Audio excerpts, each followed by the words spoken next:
स्वागत है आप सबका हमारे चैनल पर। आप देख रहे हैं चांद फेबलेस। ये वीडियो होने वाला है महिंद्रा बोलेरो पर, जो आगे से पूरा एक्सीडेंट हुआ है। गाड़ी का कंडीशन आप देख सकते हैं, रिपेयर होने वाला नहीं है, तो सारे मटेरियल नया लगाया गया है। तो वीडियो बहुत ही ज़्यादा अमेजिंग होने वाला है। अगर वीडियो अच्छा लगे तो चैनल को सब्सक्राइब करें और वीडियो को लाइक करें। तो इंट्रो के साथ चलो वीडियो शुरू करते हैं।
सारे मटेरियल नया है, लेकिन फिटिंग करके इसलिए देखेंगे कि कहीं कुछ फोल्ड ना रह जाए। इसके बाद पेंटिंग करेंगे।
आप देख सकते हैं कि गाड़ी फिर से नई हो गई है।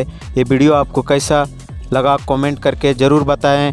अभी तक आप चैनल को सब्सक्राइब नहीं किए हैं तो चैनल को सब्सक्राइब करें, वीडियो को लाइक करें और अपने ख़ास दोस्तों को शेयर ज़रूर करें।